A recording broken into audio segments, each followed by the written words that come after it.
Non, je ne prêche pas pour que vous me donniez la dîme. Je prêche pour que vous ayez la connaissance de ce que cela est. Parce que mon peuple est détruit par manque de connaissance. Il y en a d'autres qui disent, oh non, mais je peux pas ma dîme et donner au pasteur. Il y a seulement l'ordre de prendre cela auprès de toi. La première fois que la dîme a été donnée, Abraham qui avait donné à Melchisedec. Melchisedec vient. Il dit à Aaron, c'est une loi perpétuelle pour tous ceux qui exercent les sacerdoces. Comme droit d'onction. Vous devez bouffer ça. Considérez combien est grand celui auquel le patriarche Abraham donna la dîme du butin.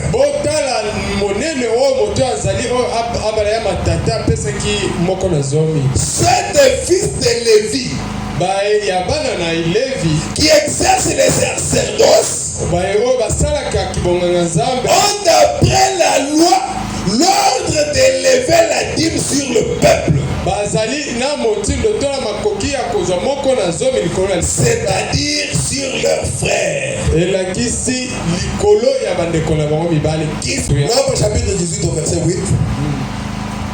Comment la dîme qui était pour Dieu, il donne ça aux hommes. L'Éternel dit à Aaron, voici, de toutes les choses que consacrent les enfants d'Israël, je te donne celles qui me sont offertes par élévation. Je te les donne à toi et à tes fils comme droit d'onction.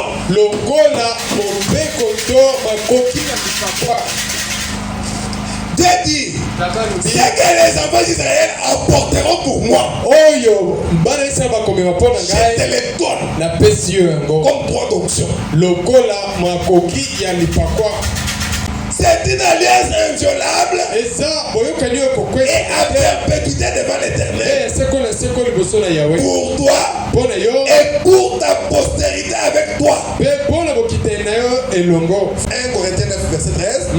Ne savez-vous pas que ceux qui remplissent les fonctions sacrées sont nourris par le temple? Il faut aider ce bango. Écoutez, oui, monsieur, je crois au paiement des dîmes. C'est une des bénédictions de Dieu prouvée comme telle. Vous dites, cela concernait l'Ancien Testament. Cela concerne aussi le Nouveau Testament. Oui, monsieur. Lorsqu'Abraham paya la dîme à Melchisedec, la Bible invite le paiement de la dîme à Lévi. Vous voyez combien c'est une chose stricte que de payer la dîme. La dîme, c'est une chose juste. Tout chrétien est obligé de payer la dîme.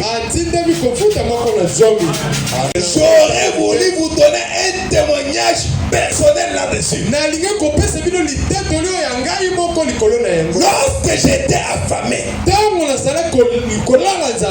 que ma mère et le mien étaient affamés,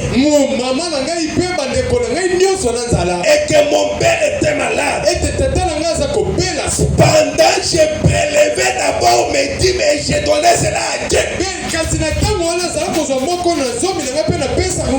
Et vous auriez dû voir ce qui s'est passé.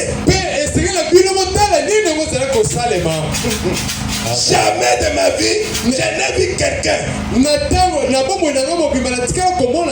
homme ou femme, même si vous ne gagnez $1 par semaine, si vous apportez 10 cents cet argent et placez cela dans votre maison du trésor, l'église que vous fréquentez, si Dieu ne bénit pas cela, traitez-moi d'hypocrite. Oui, c'est un de financer à n'importe qui. Et tout chrétien, c'est la réponse à cette question. Tout chrétien devrait payer la dîme. Cela devrait être fait. Alléluia.